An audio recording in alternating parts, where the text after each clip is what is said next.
కనీసం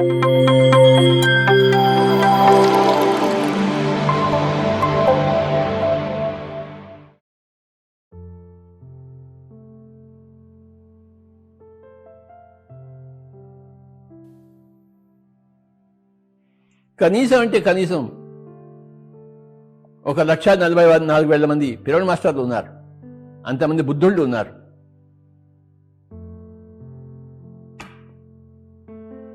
రాబోయే కాలంలో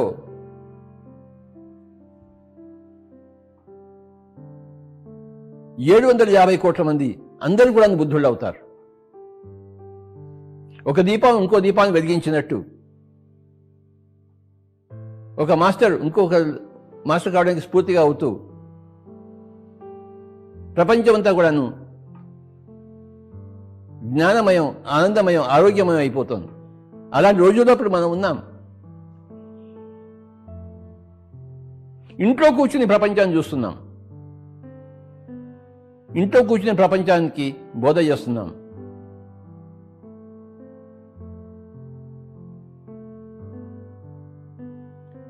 ఇంటింటికి ఈ శరీరం పోవక్కర్లేదు. ఇప్పుడు ఇక్కడ కూర్చుంటే ఈ మాట ఇంటింటికి వెళ్తోంది. అంతకన్నా మనకి ఏం కావాలి?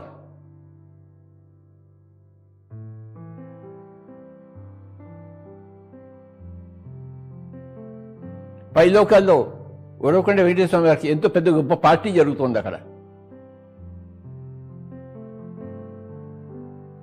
ఆయన విజయవంతంగా పైలోకాలు చేరినందుకు అక్కడ వాళ్ళంతా గొప్ప సెలబ్రేషన్ చేసుకుంటున్నారు.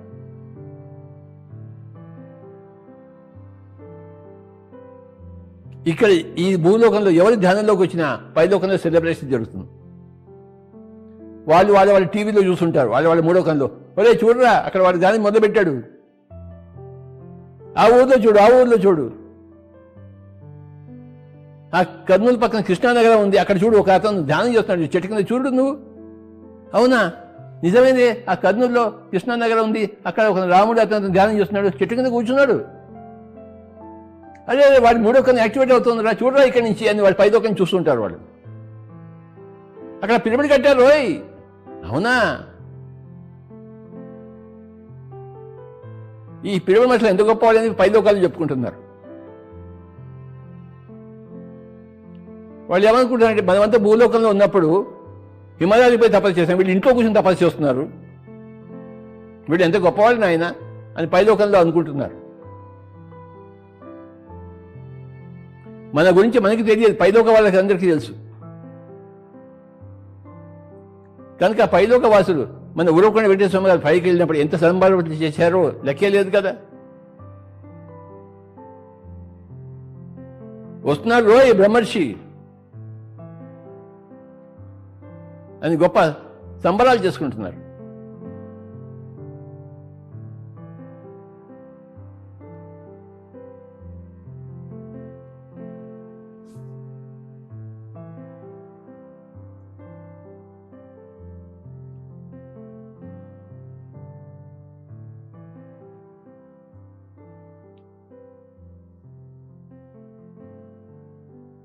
మన విజయవాడ ముఖర్జీ గారు మొన్న పోయినప్పుడు మహోదర్ బాబాజీ మన ముఖర్జీ గారిని మిగతా అక్కడ మాస్టర్లకు పరిచయం చేస్తున్నారు. ఈయన ముఖర్జీ గారు అంటే ఎంతో సేవలు చేశారు పిరమిడ్ సొసైటీలో అని మహోదర్ బాబాజీ ముఖర్జీ గారిని అందరికీ పరిచయం చేస్తున్నారు అక్కడ. అవునా, ఈయనేనా ముఖర్జీ అంటే అని వాళ్ళంతా చూస్తున్నారు అన్నమాట. అలా ఉంటుంది ప్రతి పిరమిడ్ మాస్టర్ పోయినప్పుడు వల్ల.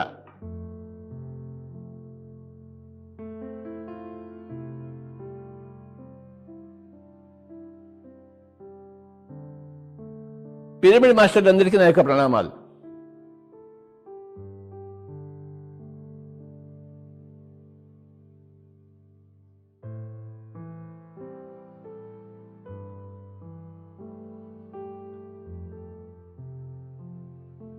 పూర్వజన్మ కృతం పాపం వ్యాధి రూపేణ పీడితే.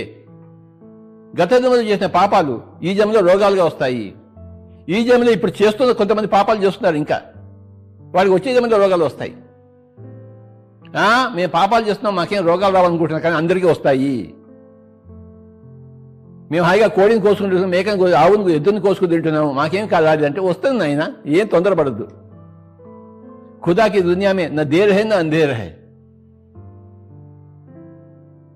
వస్తావు అంతకంత అనుభవిస్తావు. ఇంకా కొయ్యి, మేకను కొయ్యి, ఎద్దుని కొయ్యి, ఆవుని కొయ్యి, కోడిని పట్టుకుని కొయ్యరా, అనుభవిస్తావు అంతకంత. పూర్వజన్మ కృతం పాపం వ్యాధి రూపేణ పీడ్యతే. వెంటనే వ్యాధి రాదు, పరంపరగా వ్యాధి వస్తుంది. అలాగే పూర్వజన్మ కృతం పుణ్యం ఆ వల్ల నీకు ధ్యానం దొరుకుతుంది. అంత పుణ్యం చేస్తే కానీ నీకు ధ్యానం దొరకదు. ఎంతో పాపం చేస్తే కానీ రోగం రాదు, ఎంతో పుణ్యం చేస్తే కానీ ధ్యానం దొరకదు. అందుకే నా దగ్గరికి ఎవరైనా ధ్యానంలోకి వస్తే మొట్టమొదటి వస్తారు, స్వామీజీ ధ్యానం గురించి చెప్తారా? రాదైనా, ఎంత పుణ్యం చేసావు, దా దా ధ్యానం దగ్గరికి వచ్చావు నువ్వు. వాళ్ళు ధ్యానం దగ్గర నా దగ్గర రాగానే వాళ్ళ పుణ్యవంతా నాకు కనబడుతుంది. ఎవరైనా రోగి నా దగ్గరికి వస్తాడు, వాళ్ళు చేసిన పాపంతో నాకు కనబడుతుంది.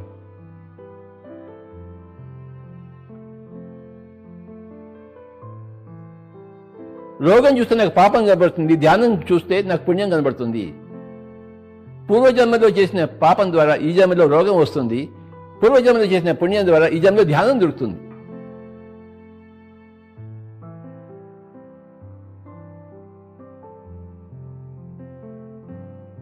ధ్యానం దొరకగానే ఖేల్ ఖతం, గోల్ కొట్టేశాం.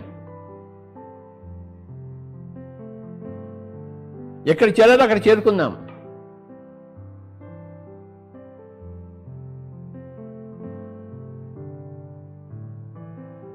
ఎంతో పుణ్యం చేస్తే కానీ ధ్యానం దొరకదు.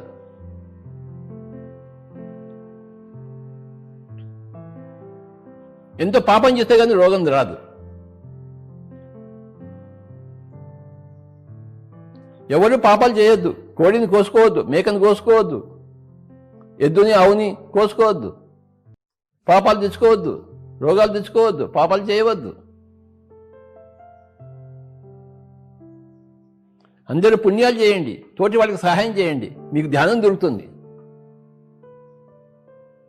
పుణ్యాత్ములకే ధ్యానం దొరుకుతుంది, ధ్యానాత్ములకే ఆత్మజ్ఞానం దొరుకుతుంది, ఆత్మజ్ఞానికే సృష్టి అంతా దొరుకుతుంది.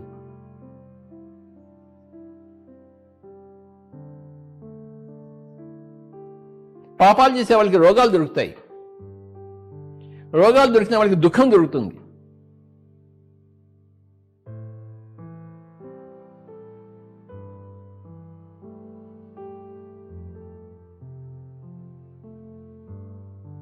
ఇక్కడ రాకముందే ఒక హైదరాబాద్ మాస్టర్తో మాట్లాడడం జరిగింది, గారపాటి లలిత మేడం. ఆవిడ కూడా ఇప్పుడు చూస్తూ ఉంటుంది. ఆవిడ 3 సంవత్సరాలు 4 సంవత్సరాల నుంచి బెడ్ మీద ఉంది ఆవిడ. నాకు ఎప్పుడు ఫోన్ చేసి చెప్తుండే, ఏం స్వామీజీ నాకు ఎన్ని ఈ రోగాలన్నీ. మేడం అనుభవించండి మేడం,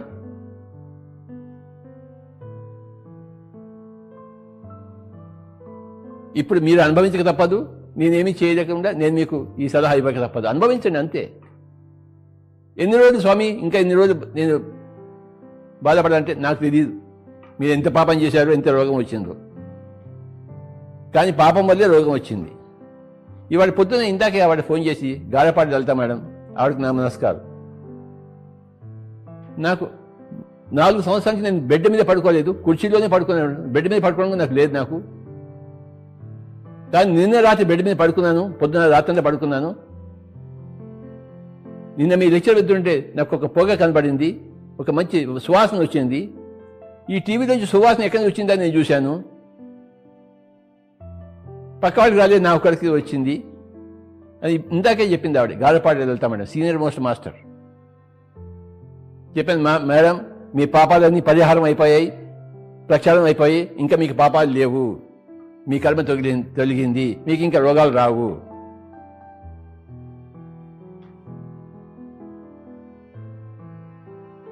ఆ పాప పరిహారం అయితే ఒకటి రోగాలు ఉంటాయి. ఆవిడ ఏం చేసింది,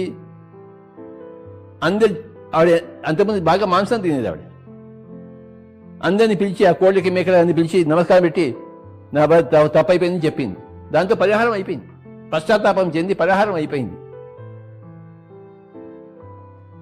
ఇందాక ఇక్కడ రాకముందే ఆవిడతో మాట్లాడుతుంది. ఈ మాట కూడా ఆవిడ వింటూ ఉంటుంది. గాడపాడి లలిత మేడం.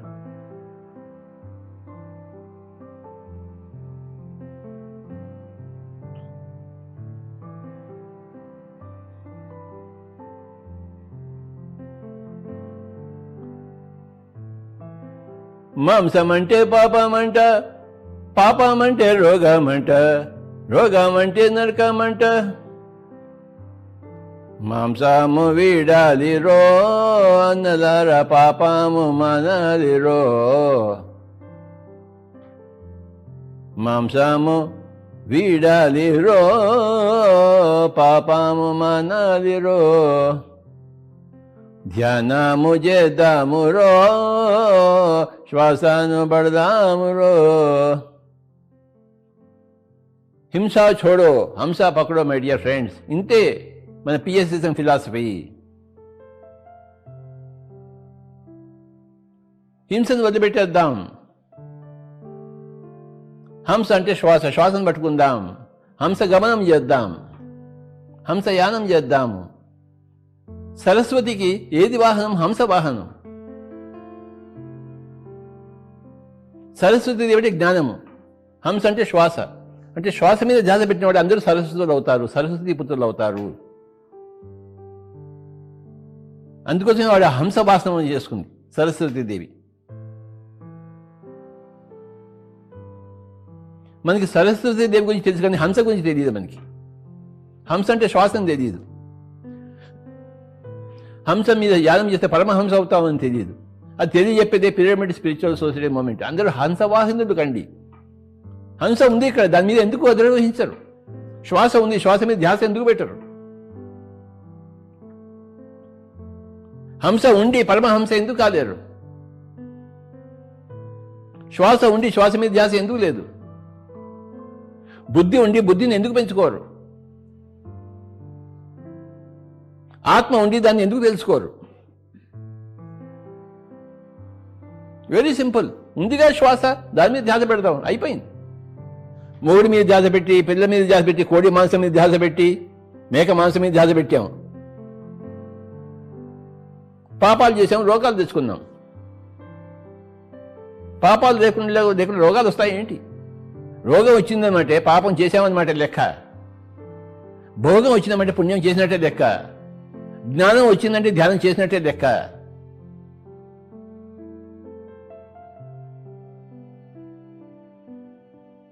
నేను ఒక పుస్తకం చదివాను, లోపసంగ రంపా పుస్తకం. నాకు జ్ఞానం వచ్చేసింది. పుస్తకం చదివితే జ్ఞానం రాలేదు. ఎన్నో జన్మలు చేసిన ధ్యానం అప్పుడు నాకు గుర్తు వచ్చిందనమాట. ఆ ధ్యానం లేకుండా ఈ జ్ఞానం రాదు. పాపం లేకుండా రోగం రాదు, పుణ్యం లేకుండా భోగం రాదు, ధ్యానం లేకుండా జ్ఞానం రాదు. మనకి జ్ఞానం వచ్చిందంటే ఎన్నో జన్మలు మనం తపస్సు చేశాం.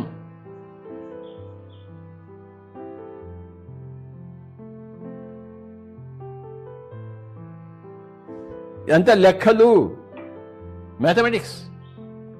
పాపం లేకుండా రోగం రాదు, పుణ్యం లేకుండా భోగం రాదు, ధ్యానం లేకుండా జ్ఞానం రాదు. రోగం వచ్చిందంటే పాపం చేశాం, భోగం వచ్చిందంటే పుణ్యం చేశాం, జ్ఞానం వచ్చిందంటే ధ్యానం చేశాం. అది చేయబట్టే వచ్చింది. ఒక మంచి మామిడి పండు దొరికింది అనుకోండి, అంటే అంతగా ఎప్పుడో అది విత్తాను, అది ఎవరో సాగు చేశారు, అప్పుడు మామిడి పండు వచ్చింది. ఆ విత్తకుండా, ఆ సాగు చేయకుండా మామిడి పండు వస్తుంది ఏమిటి? ఆకాశం నుంచి వస్తుంది ఏంటి మామిడి పండు? రాదు. కృషితోనే వస్తుంది. సుభిక్షము. కృషి లేకపోతే దుర్భిక్షమే. కృషి ఉంటే ఆ దుర్భిక్షం నాశనం అయిపోయి సుభిక్షం వస్తుంది. కృషితో నాస్తి దుర్భిక్షం. భోగాలు వచ్చాయంటే పుణ్యాలు చేశాం, రోగాలు వచ్చాయంటే పాపాలు చేశాం, జ్ఞానాలు వచ్చాయంటే ధ్యానాలు చేశాం.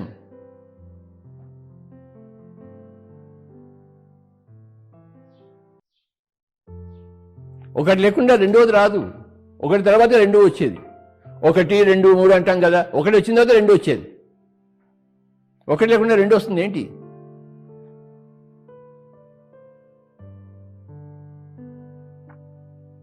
పూర్వజన్మ కృతం పాపం వ్యాధి రూపేణ పీడ్యతే. పూర్వజన్మలో చేసిన పాపం వ్యాధి రూపంగా వస్తుంది మనకి.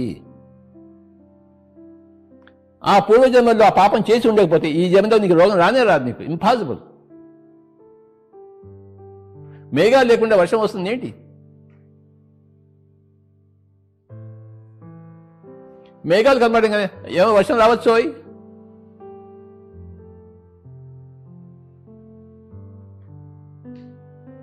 పూర్వజన్మ కృతం పాపం వ్యాధి రూపేణ పీడ్యతే.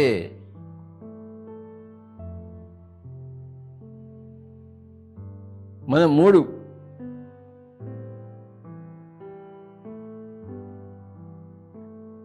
ప్రసంగాల నుంచి పాపం గురించి తెలుసుకుంటున్నాం. ఈ విషయం అందరూ తెలుసుకోవాలి. పూర్వజన్మ కృతం పాపం వ్యాధి రూపేణ పీడ్యతే. మన పూర్వజన్మ చేసిన పాపాలు మనకి ఈ జన్మలో రోగాలు వస్తున్నాయి. ఈ జన్మలో చేసే పాపాలు వచ్చే జన్మలో రోగాలుగా వస్తాయి. తప్పించుకుపోలేరు ఎవరు. పాపాలు చేసినా మా దగ్గర రోగం రాదనుకుంటే కుదరదు నాయన. అలాగే భోగాలు కావాలంటే నువ్వు పుణ్యాలు చేసి తీరాల్సిందే, పరులకు ఉపకారం చేయాల్సిందే. పరోపకారమే పుణ్యము, పర అపకారమే పాపము. ఆ కోడిని చెప్పడం ఎంత అపకారం చెప్పండి. ఆ మేకను కోయడం నీ తలకొస్తే నీకు ఎలా ఉంటుంది? ఆ మేకకి పెళ్ళ ఉంది, మొగ ఉంది, పిల్లలు ఉన్నారు. ఆ కోడికి పెళ్ళ ఉంది, మొగడు ఉన్నారు, పిల్లలు అందరికీ ఉన్నారు. పెళ్ళాలు, మొగాళ్ళు, పిల్లలు. ఆ కోస్తే ఆ కుటుంబంతో చిన్న భిన్నం అయిపోలే.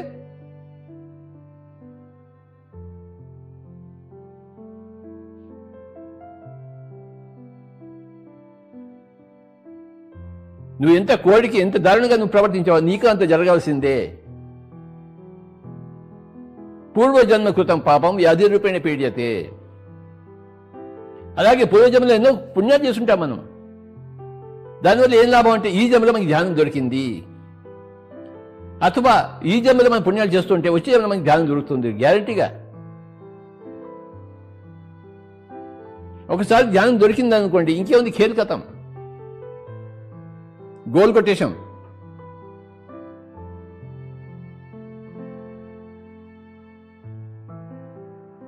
ఎందుకోసమైతే పుట్టామో అది దాన్ని చేరుకున్నాం.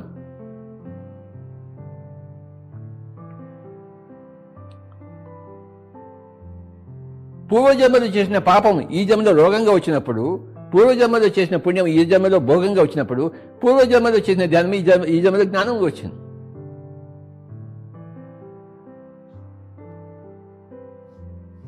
నేను ధ్యానం కోసం ఏ గురువు గారి దగ్గరికి వెళ్ళలేదు, ఏ ఆశ్రమానికి వెళ్ళలేదు.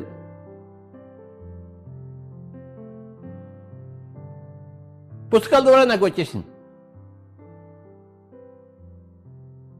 నేను ఎంతో ధ్యానం చేసి ఉంటాను, గత జన్మలో నేను చేసి ఉన్నాను. అందుకే ఈ పుస్తకాలను చూసి వెంటనే జ్ఞానం దొరికేసింది. డైరెక్ట్గా నాకు జ్ఞానం వచ్చింది. నేను చేసిన ఇంత ధ్యానం నాకు ఇంత జ్ఞానం వచ్చింది అంటే గత జన్మలో నేను ఇంత ధ్యానం చేశానన్నమాట అని నాకు తెలిసిపోయింది.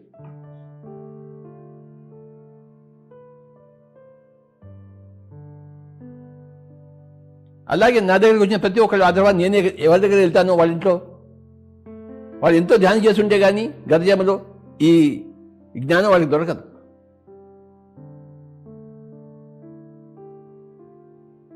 ఎవరి పాపాలను వాళ్ళే అనుభవిస్తారు రోగాలుగా, ఎవరి పుణ్యాలను వాళ్ళే అనుభవిస్తారు భోగాలుగా, ఎవరి ధ్యానాలను వాళ్ళే అనుభవిస్తారు జ్ఞానాలుగా. ఎవరికి వారే యమునా తీరే. ఒకళ్ళకి ఏమీ చేయరు, చేయజాలరు.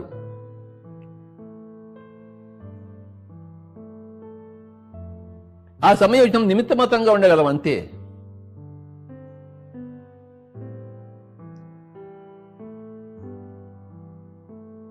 బ్రహ్మశ్రీ ఉరవకొండ వెంకటేశ్వర స్వామి వారికి నా యొక్క ప్రణామాలు. పిరమిడ్ మాస్టర్లు అందరికీ నా యొక్క ప్రణామాలు.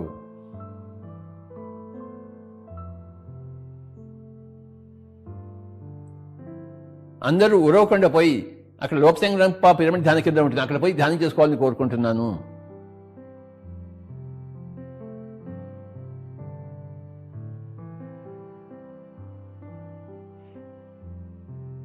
ఆ రోజుల్లో ప్రతి సోమవారం నేను ఉరవకొండలో ఉండేవాడిని. ప్రతి ఆదివారం అనంతపూర్లో ఉంటూ, ప్రతి సోమవారం ఉరవకొండలో ఉంటూ, ప్రతి మంగళవారానికి గుంటకలు చేరుకునేవాడిని. ఆ మంగళవారం రాత్రి బయలుదేరి మళ్ళీ కర్నూలుకి వెళ్ళిపోయేవాడిని. ఇలా ప్రతిరోజు ప్రతి వీకు నా యొక్క టూర్ ఉండేది. శనివారం ప్రొద్దుటూరు, ఆదివారం అనంతపురము, సోమవారం ఉరవకొండ, మంగళవారం గుంటకల్లు, మళ్ళీ వాపస్ కర్నూలు. మళ్ళీ శనివారం ప్రొద్దుటూరు, మళ్ళీ ఆదివారం అనంతపురము, మళ్ళీ సోమవారం ఉరవకొండ, మంగళవారం గుంటకల్లు. ఇదే నా యొక్క ప్రోగ్రాం. అంతే, ఏమీ లేదు. ఇలాగ 95 వారాలు కంటిన్యూస్గా, 95 వారాలు. ఆ గుంటకల్ రాత్రి బస్టాండ్లో మన వాళ్ళందరూ వచ్చేవాళ్ళు. విజయకుమార్, వీరారెడ్డి గారు, మురళీధరు, వెంకటేశ్వర స్వామి, వీళ్ళందరూ నాకు గుంటకల్ బస్టాండ్లో వీడుకోలు పలికేవారు మంగళవారం రాత్రి. ఆ రోజుల్లో అలా జరిగాయి.